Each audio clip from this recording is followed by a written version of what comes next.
Marvel's newest big screen hero may not be a name familiar to those who aren't fans of the Marvel comics. However, I think once people see the film, they will know the name for years to come.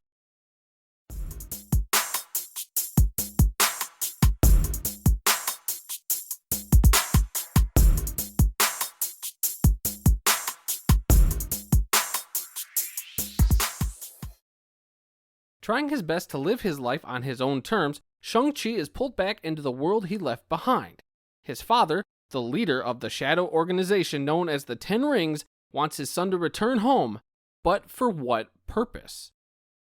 It was hard to summarize this film because there is so much here that was such a pleasant surprise that I don't want to spoil this for anybody. There's a lot to this movie and it lives up to the fun and action Marvel typically brings to the big screen. The cast is so much fun to watch. The film's title character is portrayed by Simu Liu, who I have been a fan of since seeing him in one of my favorite TV shows, Kim's Convenience. If you haven't seen it, it's out on Netflix. You should really give it a watch.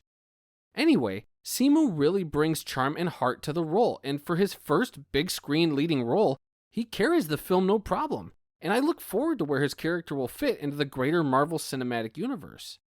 Awkwafina's character, Katie, is an excellent companion and friend to Shang-Chi, delivering well-balanced levity with her performance.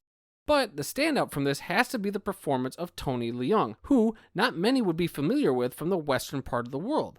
But Leung is a much respected and greatly gifted talent that has been gracing the screens over in China for decades. The action is worth the price of admission. Some of the film gives off the vibes of a Jackie Chan or Bruce Lee film. Other parts feel like an homage to Crouching Tiger, Hidden Dragon, and there are definitely some good old Chinese fantasy and mythology thrown in for good measure. If I had any complaints about this film, there are only a couple that come to mind. I do think there are some pacing issues about midway through the film, but by no means does that mean you'll feel that way.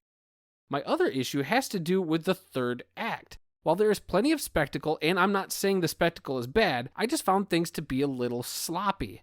I was entertained, and there's a lot of stuff that they explain and make sense, but there's also a few crucial sequences that aren't fully explained or set up to feel like natural occurrences. It's hard to explain without getting into spoiler territory, but hopefully you'll know it when you see it. Regardless of my nitpicks, the film is pretty great. It gets a full recommendation from me, regardless if you're a Marvel Cinematic Universe fan or not. While there are plenty of things that tie this film into the larger universe, it does stand on its own.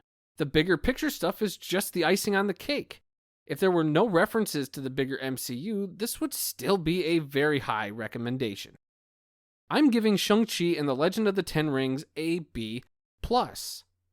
It's a great character introduction and addition to the MCU. I also have to remind people to stick around for those post-credit scenes. If you aren't sure where the Marvel Universe is headed for the next few years, at least one of these scenes will give you a taste of that. Did you guys get a chance to see Shang-Chi and the Legend of the Ten Rings? If so, what did you think? If not, is it even on your radar? If you enjoyed the review, leave a like, subscribe, and share with your friends for future reviews and other fun videos.